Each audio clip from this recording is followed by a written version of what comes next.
আপনি পারমাণবিক বোমের মালিক হয়ে গেছেন, সাহায্য আল্লাহর নাই, জিততে পারবেন না, জয় হবে না।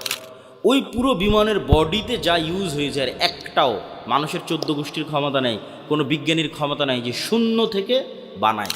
মুসলিম উম্মার যে অধঃপতন, যে গোলামির জীবন, যে দাসত্বের জীবন, তা থেকে উত্তরণের উপায় কি? গোলামি এবং দাসত্ব মুসলিম উম্মাও করবে, মুসলিম উম্মার উপরেও চেপে আসবে, তা রাসূলুল্লাহ সাল্লাল্লাহু আলাইহি ওয়াসাল্লামের ভবিষ্যৎবাণী থেকেই ধারণা করা যায়, আঁচ করা যায়। রাসূলুল্লাহ সাল্লাল্লাহু আলাইহি ওয়াসাল্লাম অসংখ্য ভবিষ্যৎবাণী করেছেন, তার মধ্যে একটি হচ্ছে আমার উম্মত এক পায়ের জুতা আর এক পায়ের জুতার সাথে যেভাবে মিলে যায়, আমার উম্মত ঠিক সেভাবে বানু ইসরাইলের সাথে মিলে যাবে। বানু ইসরাইলের কেউ যদি কোনো গর্তে প্রবেশ করে থাকে, তা আমার উম্মতও সেই গর্তে প্রবেশ করবে। বানু ইসরাইলের কেউ যদি তার মায়ের সাথে জেনায় লিপ্ত হয়ে থাকে, তা আমার উম্মতেরও কেউ এই অপরাধ করবে। বানু ইসরাইল যদি 70 দলে বিভক্ত হয়ে থাকে, আমার উম্মতও তাই হবে। এক কথায় বানু ইসরাইলের ভাগ্যে যা যা ঘটেছে, কাছাকাছি ওই ধরনের ঘটনা উম্মতে মুহাম্মাদের সাথে ঘটবে। আর এই জন্যই কোরআন অবতীর্ণ হলো মুহাম্মদ সাল্লাল্লাহু আলাইহি ওয়াসাল্লামের উপর, কিন্তু কোরআন পরিপূর্ণ হয়ে আছে মুসা আর ফেরাউনের ঘটনায়, বানু ইসরাইলের ঘটনায়। হিসাব অনুযায়ী পরিপূর্ণ থাকার কথা মুহাম্মদ সাল্লাল্লাহু আলাইহি ওয়াসাল্লামের ঘটনায়, যেহেতু অবতীর্ণ হয়েছে উম্মতে মুহাম্মাদের উপরে, নবী মুহাম্মদ সাল্লাল্লাহু আলাইহি ওয়াসাল্লামের উপরে, কিন্তু অবতীর্ণ হলো এক নবীর উপরে, আর সেই পরিপূর্ণ, সেই বই পরিপূর্ণ হয়ে আছে আর এক নবীর উম্মতের গল্পে। বানু ইসরাইলের যত বিস্তর বর্ণনা পবিত্র কোরআনে আছে, আর দ্বিতীয় কোনো জাতির বর্ণনা নাই। মুসা এবং ফেরাউনের যত বিশাল ঘটনা প্রবাহ পবিত্র কোরআনে বর্ণনা করা আছে, আর কোনো নবীর ক্ষেত্রে করা নাই। অন্যগুলো তার চাইতে কম আছে, কিন্তু কম। তো এটার কারণ হচ্ছে, যেই উম্মতের উপর এই কিতাব দেওয়া হচ্ছে, এই উম্মতেরও উপর একদিন এই ধরনের ঘটনাগুলো ঘটবে, কাছাকাছি লেভেলের জিনিসগুলো ঘটবে। তো যাতে এই ঘটনাগুলো থেকে উম্মতে মুহাম্মাদি শিক্ষা নিতে পারে যে বানু ইসরাইলের সাথে কি হয়েছিল, আমার সাথে কি হচ্ছে। বানু ইসরাইল কিভাবে মুক্তি পেয়েছিল, আমি কিভাবে মুক্তি পাব। বানু ইসরাইলের মতো ভয়ঙ্কর গোলামি কিন্তু আমরা করিনি, আর মনে হয় না যে বানু ইসরাইলের মতো ভয়ঙ্কর গোলামি উম্মতে মুহাম্মাদি করবে। কেন রাসূলুল্লাহ সাল্লাল্লাহু আলাইহি ওয়াসাল্লামের একটা দোয়া আছে যে উম্মতে মুহাম্মাদি যেন একত্রে, একসাথে, একইভাবে একই সময়ে ধ্বংস না হয়ে যায়, পরাজিত না হয়ে যায়। তো বানু ইসরাইলের যেই পরিমাণের গোলামি, তার ধারে কাছে আমরা নাই। এই জন্য আমি আমার বক্তব্যে বলেছি যে মুসা আলাইহিস সালাতু ওয়াসসালাম ফেরাউনের কাছে যত দুর্বল ছিলেন, গাজার মুসলমানেরা ইসরায়েলের কাছে তত দুর্বল নয়। আবারও বুঝেন, আজকের গাজার মুসলমানেরা আজকের ইসরায়েল এবং আমেরিকার কাছে যত দুর্বল, মুসা আলাইহিস সালাতু ওয়াসসালাম ফেরাউনের কাছে তার চাইতে 1000 গুণ বেশি দুর্বল ছিলেন। মুসা আলাইহিস সালাতু ওয়াসসালামের দুর্বলতা বোঝার জন্য কিছু উদাহরণ দেই। মনে করেন আপনাদের এটা টাঙ্গাইলের কোথায় আসছি, বাসাইল নাকি এই জায়গার নাম, দেলদুয়ার। টাঙ্গাইলের দেলদুয়ারের কোনো একজন কৃষক, তাকে বা তার যুবক ছেলেকে বলা হলো যে তোমাকে আমেরিকার প্রেসিডেন্টের কাছে দাওয়াত দিতে যেতে হবে। এটা আপনার কাছে এই লোক আমেরিকা এবং আমেরিকার প্রেসিডেন্টের তুলনায় যা দুর্বল, যেই দিন মুসা আলাইহিস সালামকে বলা হচ্ছে ফেরাউনের কাছে যেতে, ওই দিন উনি তার চেয়ে বেশি দুর্বল কয়েকটা কারণে। এক, এই ব্যক্তিকে যে আমি বললাম যাও আমেরিকায়, এমন সময় বলছি যখন ও আমেরিকার আদালতে মৃত্যুদণ্ডপ্রাপ্ত, মুসা আলাইহিস সালাম ফেরাউনের আদালতে মৃত্যুদণ্ডপ্রাপ্ত। এমন সময় বলছি এই দেলদুয়ারের মানুষকে, তুমি আমেরিকায় গিয়ে দাওয়াত দাও ট্রাম্পকে, যখন এই দেলদুয়ারের এই কৃষক আমেরিকা থেকে পলাতক অবস্থায় আছে। কয় বছর থেকে পলাতক অবস্থায় আছে? 10 বছর থেকে। তো অনেক পলাতক আসামি তো দেশে বিদেশে ভালো অবস্থানে আছে, পাচার করা টাকা নিয়ে গিয়ে ভালোভাবে আছে। তো মুসা আলাইহিস সালাতু ওয়াস সালাম পলাতক অবস্থায় মানুষের বাড়িতে কাজ করতেছেন। তাহলে দেলদুয়ারের এই মানুষকে যখন বলা হচ্ছে আমেরিকা যেতে, তখন ও আর নিজের বাড়িতে নাই। দুবাইয়ে থাক, লন্ডনে থাক, দিল্লিতে থাক, আর করাচিতে থাক, সেখানে মানুষের বাড়িতে কাজ করে খায়। তখন তাকে যেতে বলা হচ্ছে আমেরিকা, এমতো অবস্থায় যে আমেরিকার আদালতে তার নামে মৃত্যুদণ্ড হয়ে আছে। শুধু এটাই নয়, আপনার এই দেলদুয়ারের এই মানুষের ন্যাশনালিটি আছে, পাসপোর্ট আছে, জাতীয় পরিচয়পত্র আছে, তার নামে একটা দেশ আছে, এলাকায় তার জমি জায়গা আছে, তার আত্মীয় স্বজন আছে, বিপদে পড়লে পাশে দাঁড়ানোর মানুষ আছে। আর মুসা আলাইহিস সালাতু ওয়াস সালাম এমন গোলাম জাতির সদস্য, এমন গোলাম কওমের সদস্য, যে যার মা পরিচয় দিতে পারেনি যেটা আমার ছেলে। ইউযাব্বিহুনা আবনাআকুম ওয়া ইস্তাহয়ুনা নিসাআকুম ওয়া ফি যালিকুম বালাউম মির রাব্বিকুম আযীম। পরিচয় দিলে জবাই করা হতো। তাহলে পাশে দাঁড়াবে এরকম কোনো পরিবেশ নাই। বানু ইসরায়েলরা এত ভয়ঙ্কর লেভেলের গোলাম। হ্যাঁ, দিতে পারেন। বানু ইসরায়েলরা এই নিম্ন লেভেলের গোলাম। সম্মানিত উপস্থিতি, তাহলে বানু ইসরায়েলদের ক্ষেত্রে তাদের উত্তরণের যে রাস্তা, আমি হয়তো আপনাকে বুঝাতে ব্যর্থ যে মুসা আলাইহিস সালামের নাম আমরা এত শুনেছি, মুসা আলাইহিস সালামের মুজিজার কথা আমরা এত শুনেছি যে মুসা আলাইহিস সালামকে অনেক বড় মনে হয়। কিন্তু মুসা আলাইহিস সালাতু ওয়াস সালামকে যখন দায়িত্ব দেওয়া হচ্ছে, তখন উনি অনেক অনেক অনেক দুর্বল। তো মুসা আলাইহিস সালাম কীভাবে এত দুর্বল জায়গা থেকে ফেরাউনের সামনে দাঁড়ালেন এবং ফেরাউনের মুখোমুখি হলেন এবং ফেরাউন পরাজিত হলো, তিনি জিতলেন। মুসা আলাইহিস সালামের জয় বহুদূরের কথা, মুসা আলাইহিস সালামের দাঁড়ানোর সাহস নাই দেখেই তো উনি মিশর থেকে পালিয়ে গেছেন। তাহলে দাঁড়ানোর সাহসটা কোথায় থেকে পেলেন? এই যে মুসা আলাইহিস সালামের ঘুরে দাঁড়ানো, এটাই হচ্ছে উম্মতে মুহাম্মাদের ঘুরে দাঁড়ানো। যে উম্মতে মুহাম্মাদি কীভাবে ঘুরে দাঁড়াবে, মুসা আলাইহিস সালাম কীভাবে ঘুরে দাঁড়ালেন? মুসা আলাইহিস সালাম আমাদের চেয়ে দুর্বল অবস্থায় ঘুরে দাঁড়িয়েছেন। তাহলে আমরা এত ভালো অবস্থায় থেকে কেন ঘুরে দাঁড়াতে পারবো না? সিস্টেম কি ঘুরে দাঁড়ানো? গোলামি থেকে মুক্তির রাস্তা কি? তো গোলামি থেকে মুক্তির 1 নম্বর রাস্তা আমি 4টা বা 5টা পয়েন্টে শর্টকাটে কথা বলবো। ঈমান বিল গায়বে ইয়াকিন। আল্লাহ সুবহানাহু তাআলার সাহায্য ছাড়া ইসলাম এবং মুসলমানদের বিজয় হয়নি, হয় না, হবে না। 3 নম্বর হচ্ছে সৎ আমলের মাধ্যমে আল্লাহ সুবহানাহু তাআলার সাহায্য নিয়ে আসা, সত্যবাদিতা এবং ন্যায়পরায়ণতার মাধ্যমে নেতৃত্বের বিকাশ ঘটানো, জ্ঞান এবং শিক্ষার মাধ্যমে নেতৃত্বকে পূর্ণতা দান করা। তাহলে 1 নম্বর ঈমান বিল গায়বে ইয়াকিন।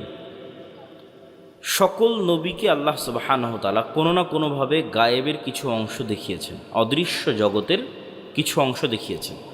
যেমন আমাদের নবীকে তিনি মক্কা থেকে জেরুজালেম হয়ে 7ম আকাশ পর্যন্ত নিয়ে গেছেন।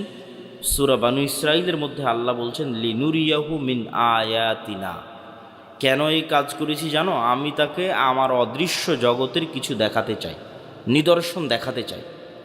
জান্নাতের কথা আজীবন শুনলো, এখন স্বচক্ষে দেখাবো। এই যে মোহাম্মদ, এই যে জান্নাত। আজীবন শুনেছে জাহান্নাম, এবার স্বচক্ষে দেখাবো। সব 7 আসমানের কথা শুনেছে, এবার স্বচক্ষে দেখবে 7 আসমান কী জিনিস। তাহলে এগুলো গায়েবের জগৎ। মেরাজের সফরে আল্লাহর নবী এগুলো স্বচক্ষে দেখেছেন। তাহলে মুহাম্মদ সাল্লাল্লাহু আলাইহি ওয়াসাল্লামের ঈমানের লেভেল আমার এবং আপনার ঈমানের লেভেল এক হবে না। ঠিক তেমনি ঈসা আলাইহিস সালাতু ওয়াস সালামের জন্য আর এক গায়েব উন্মোচন করা আছে। আপনারা কোনোদিন মৃত মানুষকে জীবিত হতে দেখেছেন? মৃত মানুষকে জীবিত হতে দেখেননি, এটা কিন্তু গায়েব। এটার উপরই পরকালের বিশ্বাস টিকে আছে। কিয়ামত মানেই মরা মানুষ আবার জীবিত হবে, এটাই কিয়ামত। ওই বিশ্বাসের উপরেই কিয়ামত এবং পরকাল, জান্নাত জাহান্নাম দাঁড়িয়ে আছে, যে মরা মানুষ আবার জীবিত হবে। তো কেমনে মরা মানুষ আবার জীবিত হবে? তো ঈসা আলাইহিস সালাম সকাল সন্ধ্যা মরা মানুষ জীবিত করতেন।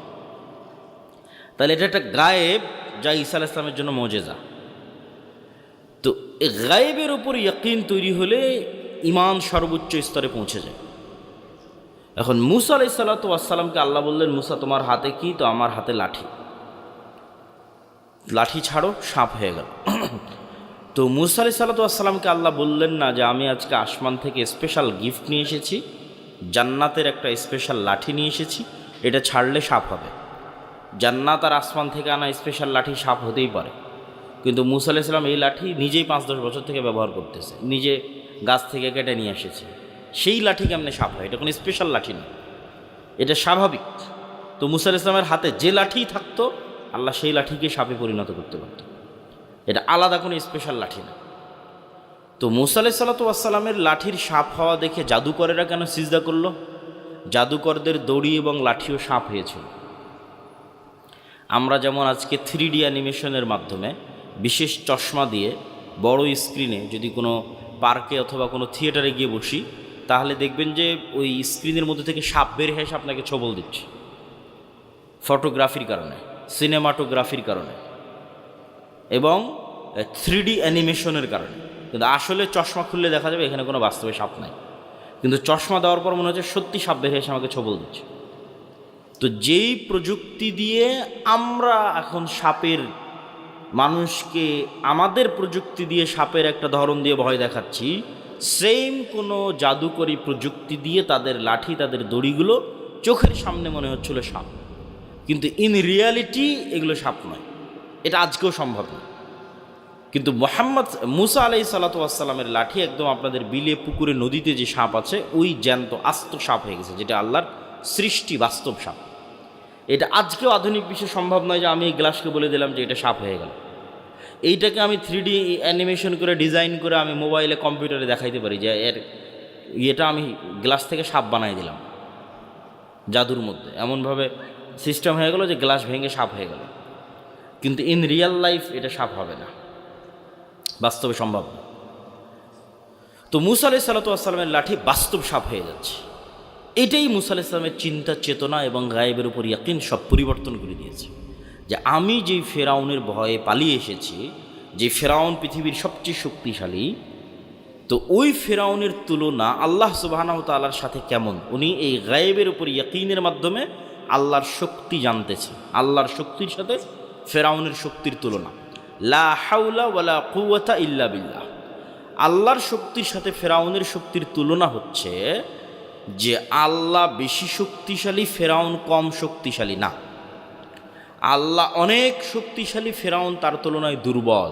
জি না, আল্লাহ শক্তির সাথে ফেরাউনের শক্তির তুলনা হচ্ছে যে ফেরাউনের শক্তি আল্লাহর শক্তির সামনে জিরো।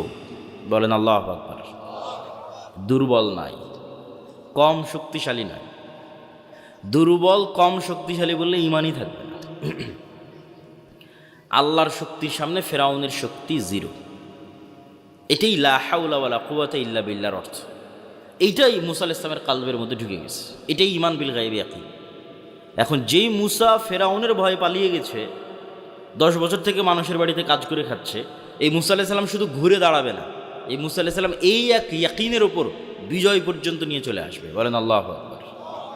এই ঈমান বিল গায়বি ইয়াকিন মুসলমানদের নাই। মুসলমানদের ঈমান বিল গায়বি ইয়াকিন নাই দেখে এরা মন্দির পাহারা দিয়ে ক্ষমতায় যেতে চায়। ঈমান বিল গায়বি ইয়াকিন নাই দেখেই তারা শুধু দুনিয়ার কলা কৌশল এবং রাস্তার উপর ভরসা করতে চায়। কিন্তু আমাদের পরের পয়েন্টে আমরা দেখব যে ইসলাম এবং মুসলমানদের বিজয় দুনিয়ার রাস্তায় হয় না। আল্লাহর সাহায্য ছাড়া ইসলাম এবং মুসলমানদের বিজয় অতীতে হয়নি, ভবিষ্যতে হবে না, এখনও হয় না। এটার উপর ফুল স্টপ। কেউ যদি চায় যে আমি ইসলাম এবং মুসলমানদের বিজয় আমার দরকার, গোলামি থেকে মুক্তি আমার দরকার, তাকে সবার আগে আল্লাহর সাহায্য নিশ্চিত করতে হবে। আল্লাহর সাহায্য নিশ্চিত, বিজয় নিশ্চিত। আপনি পারমাণবিক বমের মালিক হয়ে গেছেন, সাহায্য আল্লাহর নাই, জিততে পারবেন না, জয় হবে না। আপনি খুব দুর্বল অবস্থায় আছেন, কিন্তু আল্লাহর সাহায্য আছে, জিততে পারবেন। এই লজিকের পিছনে দলিল দেই আমাদের নবী মুহাম্মদ সাল্লাল্লাহু আলাইহি ওয়াসাল্লাম দিয়ে শুরু করি। বদর, উহুদ, খন্দক, কোনো যুদ্ধে মুহাম্মদ সাল্লাল্লাহু আলাইহি ওয়াসাল্লামের পক্ষে সম্ভব নয় যে তিনি জিতবেন। বদরে মুহাম্মদ সাল্লাল্লাহু আলাইহি ওয়াসাল্লাম 300, আবু জেহেল 1000, উহুদে মুহাম্মদ সাল্লাল্লাহু আলাইহি ওয়াসাল্লাম 700, আবু জেহেল 2000, খন্দকে মুহাম্মদ সাল্লাল্লাহু আলাইহি ওয়াসাল্লাম 500-700, আবু সুফিয়ান 10,000। উহুদে আবু সুফিয়ান 2000, খন্দকে 10,000। বদরে আর উহুদে আবু জাহাল আর আবু সুফিয়ান নিয়ে এসেছে শুধু মক্কার মানুষকে, আর খন্দকে আবু সুফিয়ান নিয়ে এসেছে পুরো সৌদি আরবের সকল গোত্র, সকল উপগোত্র। তাহলে 500-700 মানুষ 10,000 মানুষের মোকাবেলা করতে পারে না। বদর এবং উহুদ এই দুটো যুদ্ধে কোনো মতে যদি জয়ের বা মোটামুটি লেভেলের যদি যুদ্ধের সম্ভাবনাও থাকে, খন্দকে এটা চুল পরিমাণও নাই, সরিষা সম পরিমাণও নাই। কেননা খন্দকে যেমন মোনাফেকেরা আছে, ঠিক তেমন 3টে ইহুদি গোত্র, বানু কোরাইজা, বানু কায়নুকা, বানু নাজির, এরাও ভিতর থেকে বাইরের মক্কার কোরাইশ আরবদের সাথে আতাত করেছে যে আজকে তো পুরো আরব একত্রিত হয়েছে মোহাম্মদের বিরুদ্ধে, আমরাও তোমাদের সাথে আছি, ভিতর থেকে আমরা মোহাম্মদ ইসলামকে সহযোগিতা করব না। তাহলে মোনাফেক বাদ, ইহুদি বাদ, শুধু মোহাম্মদ সাল্লাল্লাহু আলাইহি সাল্লামের খাস নিজস্ব আপন 500-700 মানুষ ছাড়া নাই। আল্লাহর নবীর জীবনীর 23 বছরের সবচেয়ে করুণ সময়ের একটা খন্দকের 1 মাস। মুহাম্মদ সাল্লাল্লাহু আলাইহি ওয়াসাল্লামের লাইফের সবচেয়ে অসহায় নিরীহ সময়ের একটা খন্দকের 1 মাস। তো খন্দকের যুদ্ধে বিজয় কেন সম্ভব হলো? একমাত্র আল্লাহর সাহায্য। আল্লাহ সুবহানাহু ওয়া তাআলা যদি সহযোগিতা না করতো, খন্দকে বিজয় হতো না। বদরেও আল্লাহর সাহায্য, উহুদেও আল্লাহর সাহায্য, কিন্তু খন্দকে আরও বেশি। আল্লাহর সাহায্য ছাড়া দুনিয়ার শক্তিতে বিজয় হয় না। তার আর একটা প্রমাণ হচ্ছে হুনাইনের যুদ্ধ। হুনাইনের যুদ্ধটা হয়েছে মক্কা বিজয়ের পর। তো মক্কা বিজয় করে মুসলমানেরা এমনি কনফিডেন্স লেভেল হাই যে আমরা মক্কা বিজয় করে ফেলেছি। কত দুর্বল ছিলাম সেই বদর, উহুদ, খন্দকে, আর আজকে মক্কা আমাদের বিজয় হয়ে গেছে, মক্কার কাফের মুশরিক সব মুসলমান হয়ে গেছে। তো এমনিতেই মক্কা বিজয় করে কনফিডেন্স হাই আছে। তার উপর আবার মক্কা বিজয় করার কারণে আশেপাশের বিভিন্ন গোত্র উপগোত্র মুসলমান হওয়ার কারণে 12,000 মুজাহিদ একত্রিত হয়েছে হুনাইনের যুদ্ধে আল্লাহর নবীর পিছনে, 12,000 সাহাবী। তাহলে কোথায় উনি 300-700 নিয়ে যুদ্ধ করতে, আর কোথায় আজকে 12,000? তো 12,000 সাহাবী দেখে সাহাবীরাই মনে করে নিয়েছে যে আজকে আমরা এমনি জিতে গেছি। মক্কা তো বিজয় করেছি, আজ হুনাইনও বিজয়। যুদ্ধের আধা ঘন্টার মধ্যে সব সাহাবী পালিয়ে যাচ্ছে। হুনাইনের যুদ্ধ একমাত্র যুদ্ধ আল্লাহর নবীর জীবদ্দশায়, যেটাতে আল্লাহর নবী দুনিয়ার দিক থেকে পাওয়ারফুল ছিলেন। তাহলে নবীর জীবদ্দশায় দুনিয়ার দিক থেকে পাওয়ারফুল থাকার পরেও যুদ্ধে পরাজয় হচ্ছে, আল্লাহর নবীর সামনে দিয়ে তার সাহাবীরা পালিয়ে যাচ্ছে। তাহলে সামারি কি? সামারি হচ্ছে নবী মুহাম্মদ সাল্লাল্লাহু আলাইহি ওয়াসাল্লামও বিজয়ের জন্য কার সাহায্যের মুখাপেক্ষী? জোরে বলেন, কার সাহায্যের মুখাপেক্ষী? আল্লাহর সাহায্যের মুখাপেক্ষী। আল্লাহর সাহায্য যতক্ষণ নিশ্চিত না হয়েছে বিজয় সম্ভব নয়। অতীতেও কোনো দিন হয়নি, ভবিষ্যতেও কোনো দিন হবে না। আর এরকম ঘটনা আপনি পৃথিবীর ইতিহাসে খুব কম দেখাতে পারবেন যেখানে মুসলমানেরা শক্তিশালী অবস্থায় বিজয়ী হয়েছে। প্রত্যেকটা বিজয়ের ক্ষেত্রে দেখবেন মুসলমান এবং ইসলাম দুর্বল, বিপরীত পার্টি শক্তিশালী। যেমন ইউশা বিন নুন যখন আমালেকা গোত্রকে পরাজিত করে জেরুজালেমে, তখন আমালেকা গোত্রের কথা কোরআনে বলা আছে, ইন্না ফিহা কওমান জাব্বারিন লান নাদখুলা ফিহা হাত্তা ইয়াখরুজু মিনহা। জেরুজালেমে 30 তলা 40 তলা দেহের সমান অধিকারী, বিশাল দেহের অধিকারী জাব্বারিন কওম, আমালেকা গোত্র বসবাস করে, আমরা এদের সাথে যুদ্ধ করে টিকতে পারবো না। তো সেই যুদ্ধেও ইউশা বিন নুন বিজয়ী হয়েছে আল্লাহর সাহায্যে। দাউদ আলাইহিস সালাতু ওয়াস সালাম যখন তালুতের সাথে জালুতের বিরুদ্ধে যুদ্ধ করতে গেলেন, তখন পরীক্ষা ছিল নদীর পানি কেউ পান করতে পারবে না। মাত্র 300 মানুষ নদীর পানি পান না করে পার হলো। তো এই 300 মানুষ লক্ষ মানুষের সামনে দাঁড়িয়ে আছে। কোরআনের আয়াতে আল্লাহ বলছেন, লা তাকাতা লানা আল-ইয়াওমা বিজালুতা ওয়া জুনুদি। আরে আজকে এই 300 মানুষ লক্ষ মানুষের সামনে কি করবে? আমাদের তো কোনো শক্তিই নাই, কোনো ক্ষমতাই নাই, যুদ্ধ কেমনে হবে? আরেক দল বলল, কাম্মিং ফিআতিন কালিলাতিন গালাবাত ফিআতান কাসীরাতান বিইজনিল্লাহ। কোরআনের আয়াত যে আরে কত দুর্বল জাতিকে কত শক্তিশালী জাতির উপর বিজয় দিয়েছে আল্লাহ তার সাহায্যে। বলেন আল্লাহু আকবার। তাহলে মুসলমান এবং ইসলাম দুর্বল অবস্থায় বিজয়ী হতে পারে আল্লাহর সাহায্যে, শক্তিশালী অবস্থায়ও বিজয় হবে না যদি কার সাহায্য না থাকে? আল্লাহর সাহায্য না থাকে। এখন আল্লাহর সাহায্য কিভাবে আসবে? পয়েন্ট নাম্বার 3, আল্লাহর সাহায্য পৃথিবীতে আসে সৎ আমলের মাধ্যমে। সৎ আমলগুলোর মধ্যে মোস্ট পাওয়ারফুল 2টা আমল যা পৃথিবীতে আল্লাহর সাহায্য নিয়ে আসতে পারে আসমান থেকে, একটা রাতের সালাত, একটা সকাল সন্ধ্যের জিকির। যেগুলো ফরজ আমল এগুলো তো বাধ্যতামূলক, করতেই হবে।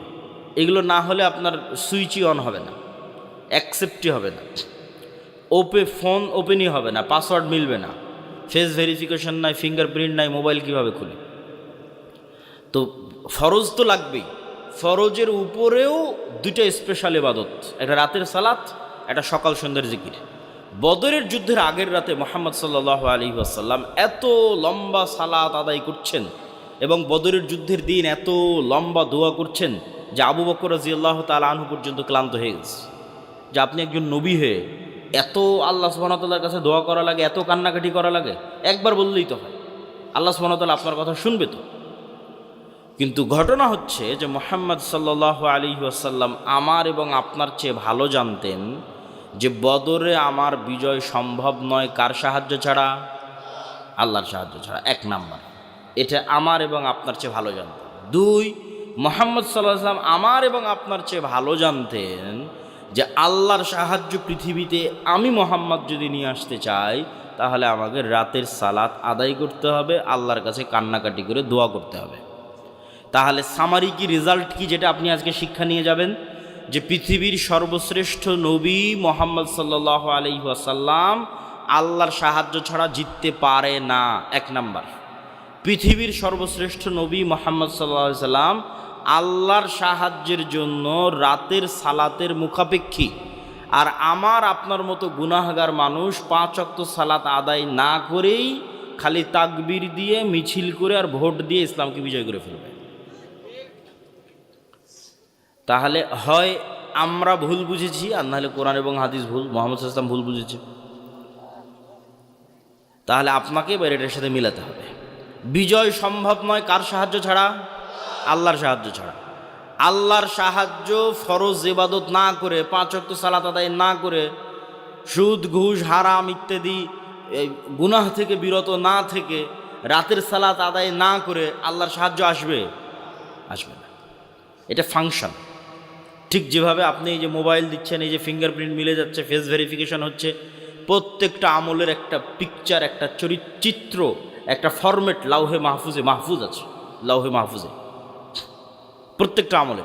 এই আমলগুলো যখন নূর তৈরি করে উপরের দিকে উঠে যেতে থাকে, লাউহে মাহফুজের যে চিত্র, সেই চিত্রের সাথে মিলে যেতে থাকে, ওই টাইমিংয়ের সাথে মিলে যেতে থাকে। এই জন্য প্রতিটা আমল টাইমিংয়ের সাথে কানেক্টেড। প্রত্যেকটা আমল ওই নির্ধারিত টাইমে, ওই নির্ধারিত চিত্র যখন রিপোর্ট হবে তখন অটোমেটিক সাহায্যের দরজা খুলে যাবে।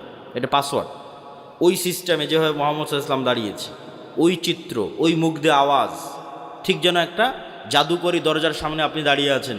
এই জাদুকরি দরজা এখন এইভাবে খুলবে, এইভাবে পাসওয়ার্ড লোকেট করা আছে। আপনি এইভাবে দাঁড়িয়ে, এইভাবে রুকুতে গেলেন, মুখে আওয়াজ উচ্চারণ হচ্ছে, টাইমের সাথে মিলতেছে, কাজের সাথে মিলতেছে, এখন দরজা ওপেন হয়ে যাবে। ওর যে সালাতের সাথে নাই, ওর কোনো খাওয়া দাওয়া, নাম গন্ধ কিছুই আল্লাহর কাছে নাই, শেষ। ও এখন জান্নাতে গেল কি জাহান্নামে গেল নিচ্ছে, ও জান্নাতে গেল কি জাহান্নামে গেল সেটা দেখে আল্লাহ সুবহানাহু ওয়া তাআলার কোনো কাজ নাই। আল্লাহ সুবহানাহু ওয়া তাআলা এটা পরোয়া করে না।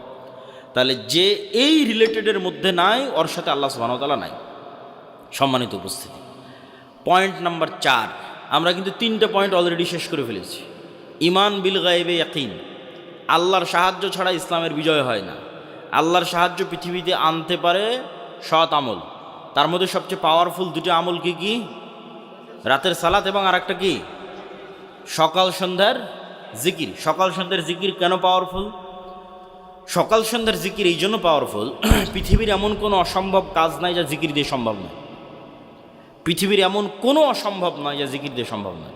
মুসা আলাইহিস সালাতু ওয়াস সালামকে আল্লাহ যখন ফেরাউনের কাছে পাঠালেন, এটাই পৃথিবীর ইতিহাসের সবচেয়ে বড় আশ্চর্য যে মুসা আলাইহিস সালাম ফেরাউনের কাছে যাবে আবার জিতবে।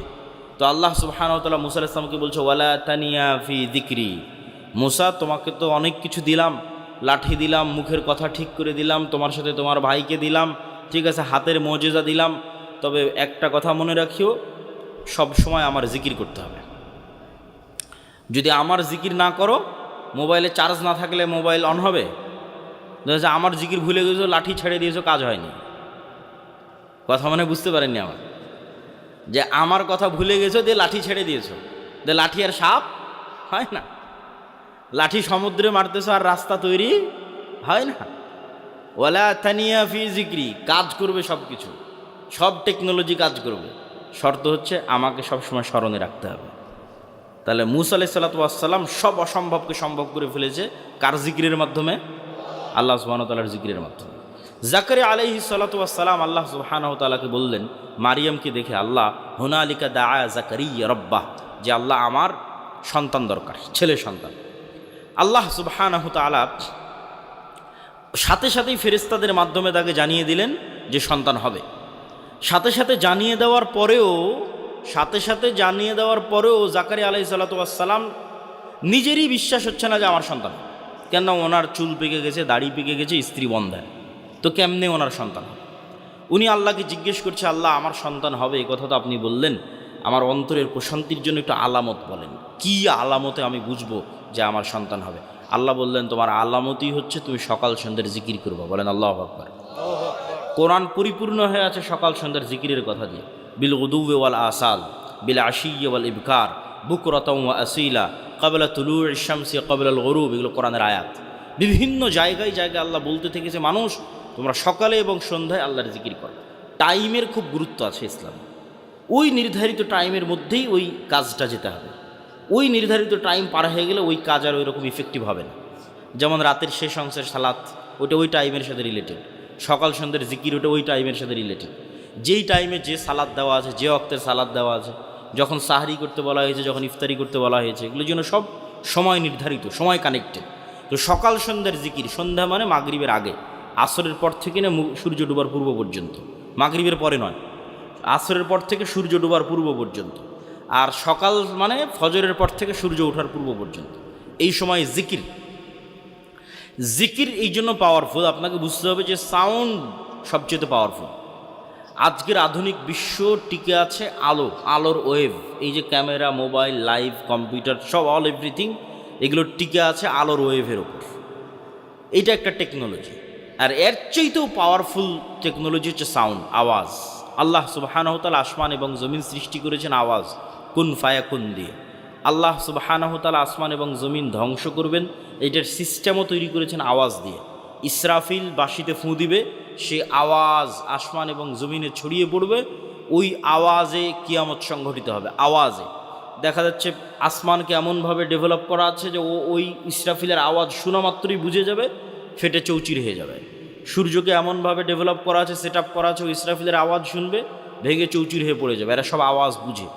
আবার মানুষেরা যারা পৃথিবীতে ঘুমান্ত অবস্থায় আছে কবরের নিচে, ইসরাফিলের এক আওয়াজে সব জীবন্ত হয়ে যাবে, কিয়ামত সংঘটিত হবে, আওয়াজ দিয়ে সব জীবন্ত হয়ে যাবে। তো আওয়াজ হচ্ছে মোস্ট পাওয়ারফুল, খুবই পাওয়ারফুল।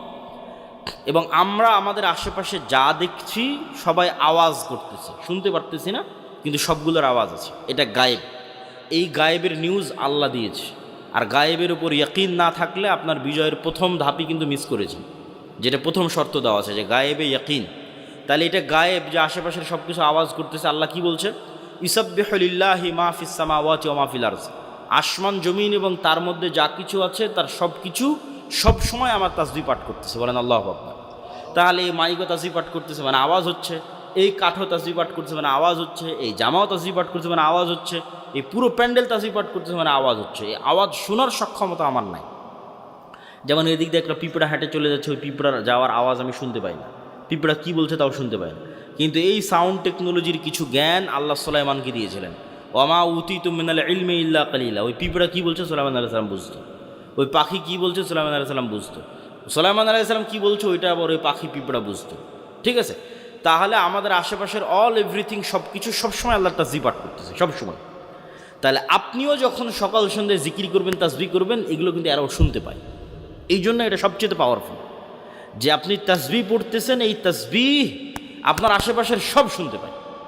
রাসূল সাল্লাল্লাহু আলাইহি ওয়াসাল্লাম বলছে, যতদূর পর্যন্ত মুয়াজ্জিনের মাইকের আওয়াজ আজান যাবে, মুখের আওয়াজ যাবে, ততদূর পর্যন্ত জীব জন্তু, জড়বস্তু, জড় পদার্থ, কীট পতঙ্গ, পঙ্গপাল যা আছে এর প্রত্যেকটাই ওই আওয়াজ বুঝে এবং কি আমাদের মাঠে সাক্ষী দেবে। আল্লাহু আকবার। তাহলে আমি আপনি তাসবিহ, এই গায়েবের উপর যখন আপনার ইয়াকিন হবে, এটা গায়েবের নিউজ, গায়েবের সংবাদ আল্লাহ কোরআনে দিয়েছে, আমি অনুবাদ করতেছি।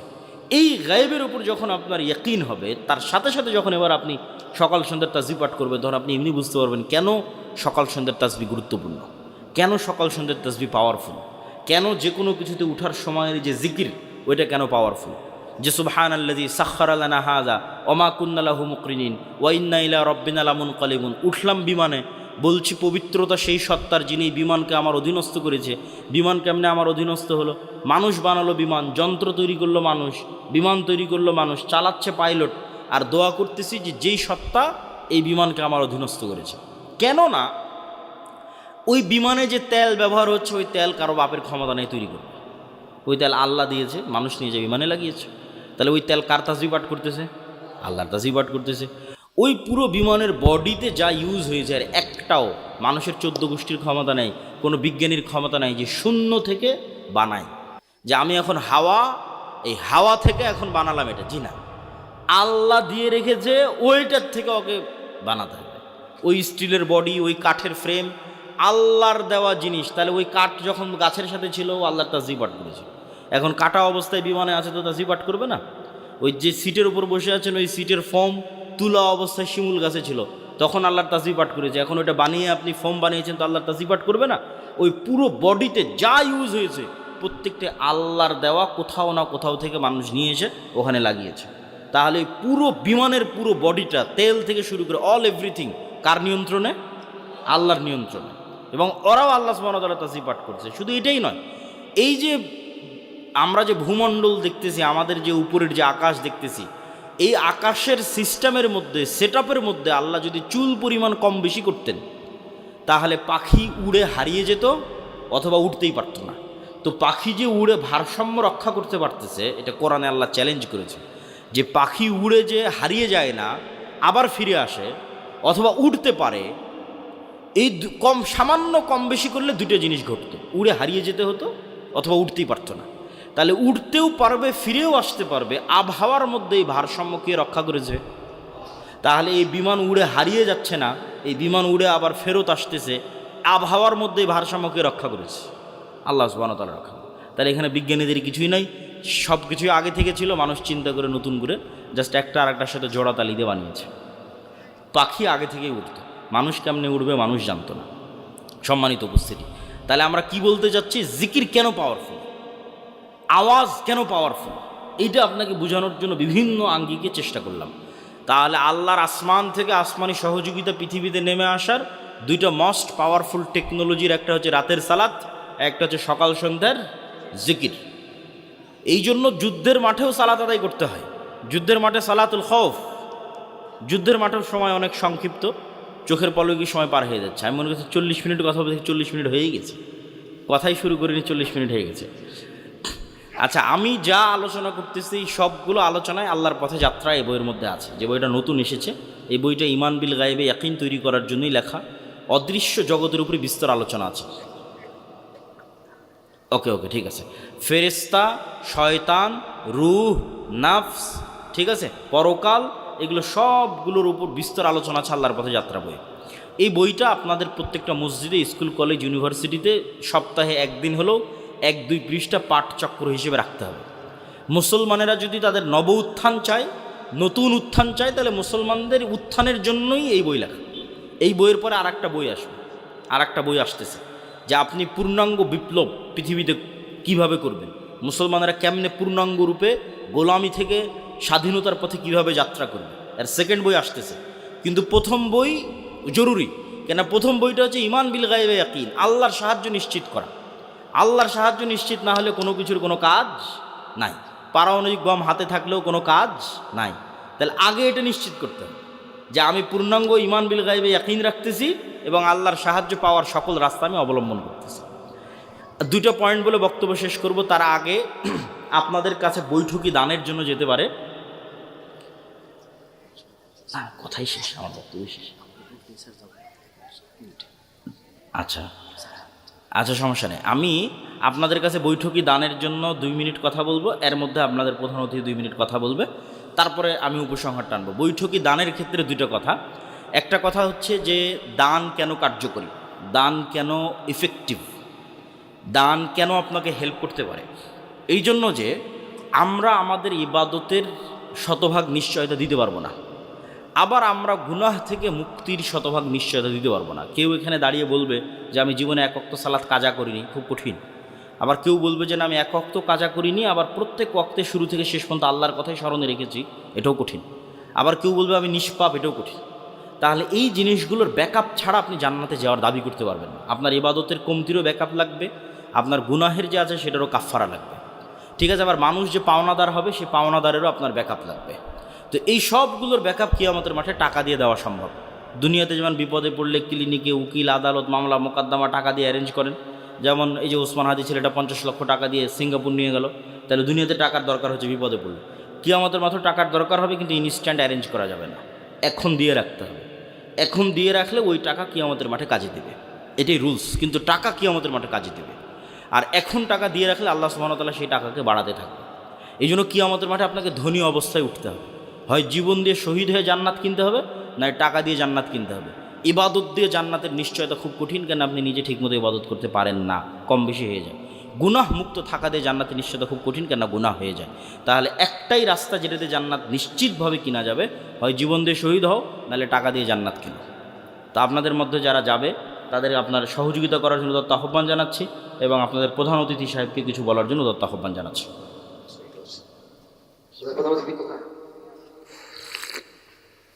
আপনাদের স্বেচ্ছাসেবক পাঠান দানের জন্য। আপনারা সবাই পকেটে হাত দেন, আর কেউ যাবেন না, শেষ করে দেবেন। 10টা মধ্যে শেষ করে দেবেন ইনশাআল্লাহ। 10টা বাজবে আর শেষ করে দেবেন। আপনারা অনুগ্রহ করে কেউ যাবেন না, 10টা হলে প্রোগ্রাম শেষ হয়ে যাবে ইনশাআল্লাহ।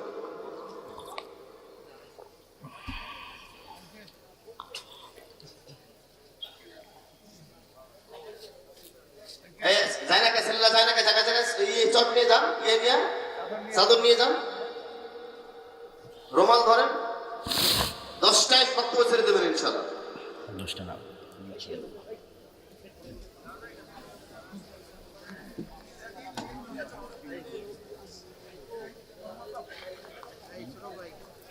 আমি কথা বলি। তো আমি আপনাদের দান শেষ হতে হতে, যেহেতু আমাকে আবার এখান থেকে দূরে যেতে হবে, 40 মিনিট মোটামুটি কথা বলা হয়ে গেছে। অল্প কথার মধ্যেও যদি আমল করেন কাজে দিবে। দুটো পয়েন্ট থেকে গেছে, একটা হচ্ছে প্রকৃত নেতৃত্ব, সত্যবাদিতা, ন্যায়পরায়ণতা, একটা হচ্ছে শিক্ষা এবং জ্ঞান। সহজে বুঝাই, আপনার জন্য বুঝতে কাজে দিবে। আল্লাহ সুবহানাহু ওয়া তাআলা পৃথিবী কিছু ফাংশনের উপর সেট করেছে, যেমন মোবাইলের কিছু ফাংশন, ফ্ল্যাশ লাইট, ওই যেমন ক্যামেরা দিয়ে ছবি তুলতেছে, ফাংশনে চাপ দিচ্ছে, ঠিক আছে। তো পৃথিবীতে কিছু ফাংশন আল্লাহ সেট করেছে, এটা যেই ইউজ করুক না কেন কাজে দিবে। এখন মোবাইলের ওই ক্যামেরার বাটনে যদি মুসলমান চাপ দেয় তাও কাজ দিবে, ইহুদি চাপ দিলেও কাজ দিবে, খ্রিস্টান চাপ দিলেও কাজ দিবে। তো আল্লাহর পৃথিবীর ফাংশন হচ্ছে যে জ্ঞান অর্জন করবে সে নেতা হবে, যে সত্যবাদী ন্যায়পরায়ণ হবে সে নেতা হবে।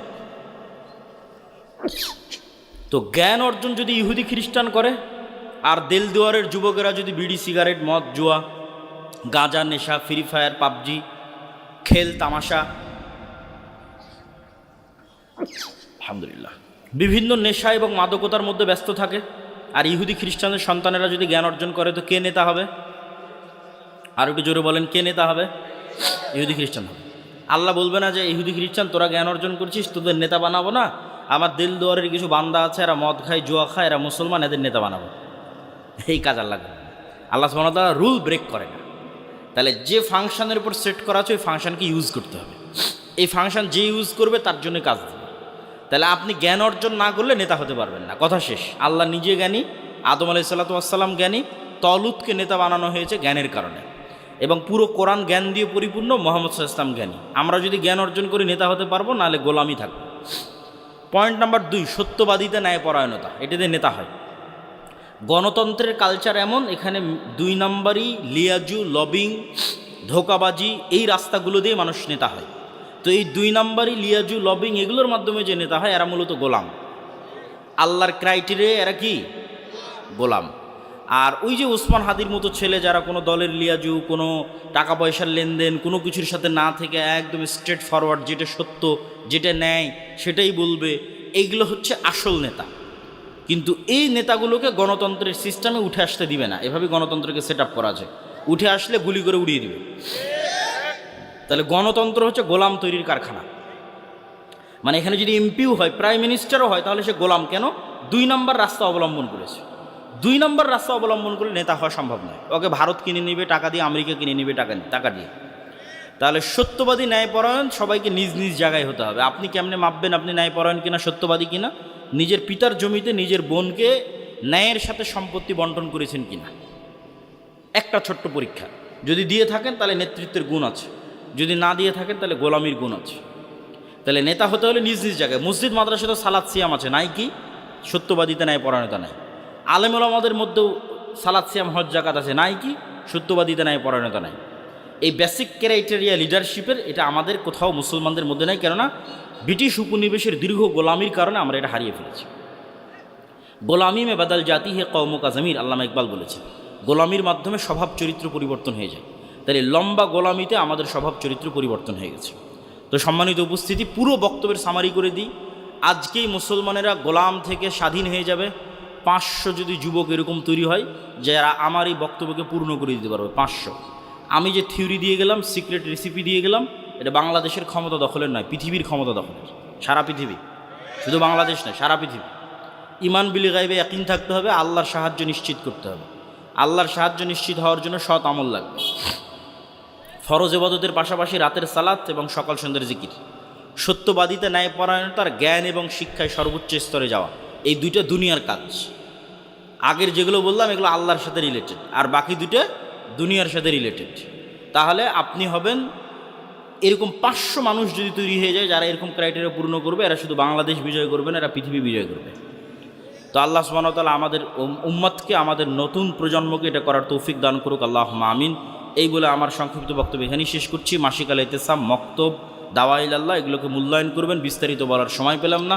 আল্লাহর পথে যাত্রায় বইটাকে মূল্যায়ন করবেন। সুবহানাক আল্লাহুম্মা ওয়া বিহামদিকা, আশহাদু আল্লা ইলাহা ইল্লা আনতা, আস্তাগফিরুকা ওয়া আতুবু ইলাইক। আসসালামু আলাইকুম ওয়া রাহমাতুল্লাহি ওয়া বারাকাতুহু। ওই আপনার প্রধান অতিথি, ওই আপনার কি? মাশাআল্লাহ, চমৎকার বক্তব্য দিচ্ছিলেন। সময়ের অভাব। একটা ঘোষণা, কুটিয়াদানি দক্ষিণপাড়া জামে মসজিদের উদ্যোগে 25শে ডিসেম্বর ওয়াজ মাহফিল। প্রধান বক্তা শায়েখ শাহেদ আখতার হক্কানি, মুর্শিদাবাদ, ভারত। আপনারা সবাই যাওয়ার জন্য চেষ্টা করবেন ইনশাআল্লাহ। আর আজকে আমাদের এই প্রোগ্রামের প্রধান আলোচক আব্দুল্লাহ বিন আব্দুর রাজ্জাককে আমাদের এই প্রতিষ্ঠানের পক্ষ থেকে অভিনন্দন, শুভেচ্ছা।